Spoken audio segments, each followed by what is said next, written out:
کہ میرے والدین نے میری منگنی کر دی ہے، اب میں کسی اور کا ہوں۔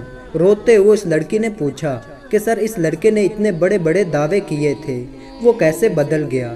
اسے تو مجھ سے عشق تھا، عشق کا کیا بنا؟ میں نے اسے سمجھایا کہ خود فریبی سے باہر نکلیں، اسے آپ سے نہیں اس پلازے سے عشق تھا جو اسے آپ کے اندر نظر آتا تھا۔ آپ کے پاس پلازہ نہیں رہا تو اس کے اندر عشق بھی نہیں رہا۔